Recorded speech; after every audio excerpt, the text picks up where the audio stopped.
যুবক ভাই, আপনার জীবনের প্রথম ভোটটা কারে দিবেন? অবশ্যই ইসলামের পক্ষে দিবেন। হাফিজুর রহমান সিদ্দিকী হুজুর কি বলতেছে আগে শুনেন।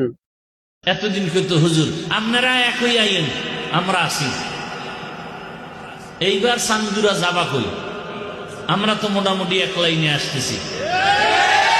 এইবার যাবা কই? কোমরে গামছা বেঁধে নামতেছি।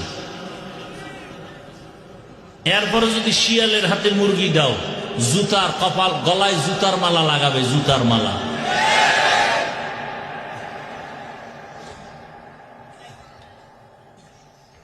এটা কি অজের প্যান্ডেল না রাজনীতির প্যান্ডেল?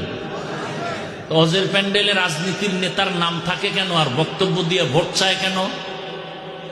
ওটা কুরু কুরু। আর আমরা কোরআনের রাজনীতির কথা বললে মাকরু। সব দোষ আপনাদের, সব আপনাদের দোষ। আপনারা যদি সাথে সাথে দাঁড়ায় বলতেন, এই আমি নামাজ পড়ি না ঠিক, রোজা রাখি না ঠিক, দাড়ি রাখি না ঠিক, কিন্তু ইসলাম আমার জীবনের মূল, আল্লাহর কোরআন রসুল নিয়ে, আলেম নিয়ে, ইসলাম নিয়ে কথা বললে তোর চামড়া তুলে ফেলা হবে, জীবনে কোনোদিন সাহস পাইত না, কোনো বেয়াদবি করার সাহস পেত না।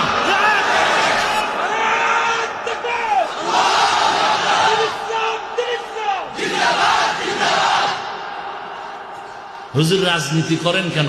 রাজনীতি তোমার আব্বার টাকার কেনা সম্পদ।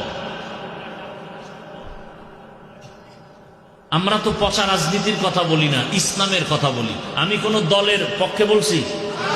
আওয়ামী লীগ করবা না, বিএনপি করবা না বলছি? তুমি আওয়ামী লীগ করো, বিএনপি করো, যা করো তোমার বিষয়, কিন্তু ইসলামের বিরুদ্ধে বললে চামড়া তুলে ফেলবো।